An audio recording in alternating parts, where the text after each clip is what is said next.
Okay, first is Professor Chen Xin from Tianjin General Medical Hospital. Please, 陈欣教授. Hi, John, thank you for introduction, and thank you, Professor Iacucci, and the splendid. Please let me uh, introduce something about our center, which we did in the AI and IBD. I come from Tianjin Medical University General Hospital, and yeah, just as Professor Zhang said, in endoscopy, we did some AI and the early cancer and the quality control. And about the IBD, mainly led by the Department and Gastroenterology and general surgery. In terms of the intent-based chronic disease, our team, Professor Cao, has applied AI-assisted diagnosis system in internet hospital to realize symptom analysis, preliminary diagnosis, follow-up monitoring, and medication reminder for UC and CD.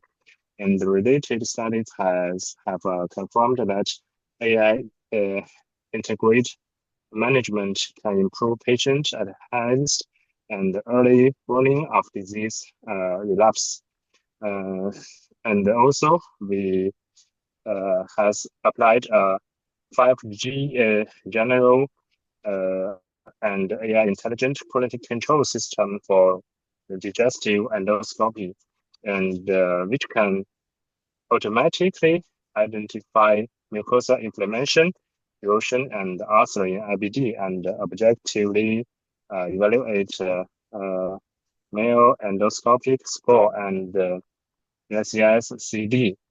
Research is also underway on the correlation between AI-based endoscopic evaluation and histological healing, aiming to explore subclinical residual inflammation and predict the risk of relapse from mucosa healing to pathological healing. So I have some question to Professor Iacucci. Yes, it is known that some biological agents are ineffective for certain patients, while others may induce drug resistance. In this regard, just as you have told us some of them, so I want to know, can artificial intelligence be used to predict drug resistance and the related risk in patients, as well as screen for appropriate biological agent? This is the first question. So I think definitely the artificial intelligence can help by utilizing machine learning predictive model. But before that, I think we need to work to identify what are the so first of all, we want to know we need to identify the features or the factors then they are contributing to the drug resistance. So when you build, and I think you have said, extensively how your group has published on this. In this my talk, I want to focus mainly, not because on what was my work, because I think it was important. As you invite me, just I want to share with you what's going on and what is the vision. And my apologies if I didn't present your work, but I think you know very well. So I think it was, but let's go back to your question. Of course, the eye can, but you didn't, if you don't identify, so we don't know why the drug is not, why one drug works, one drug doesn't work. So you need to layering your understanding. So what do you want to see? Just you want to just do machine learning by using clinical data, or maybe you want to use an integration. So you want to add some molecular there, then you want to really understanding. So I think there is many variables there. I think you're an IBDologist, and you know that in some patients they are drug resistant because they've been exposed to other drugs, or they are drug resistant because they have different kind of molecular no phenotype, or they have clinical different phenotype. I'm sure the eye can help, but definitely you need to structure a very good methodology there, and you need to phenotyping and clustering very well your patients, and you need to decide what we really want to do. So I give you an example.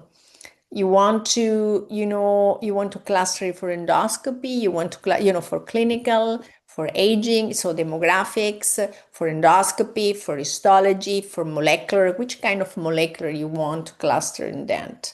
And then probably you can create some, I must say that the way is long because, you need to, but I think it's possible, but with a very structured methodology and with a very clear understanding in which features you want to input in your AI for understanding the outcome.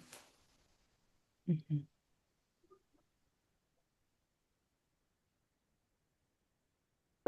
And another question is,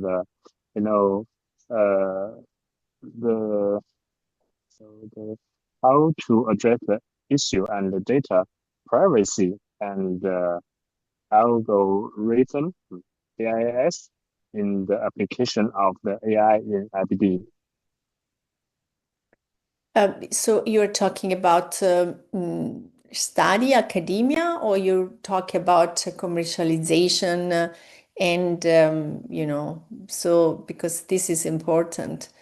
I work on my eye mainly in academia, and of course it's not difficult because there is a governance ethics in place. Then if you need to go, like you said, definitely it's more complex and depend, nation rules and depend also, I think,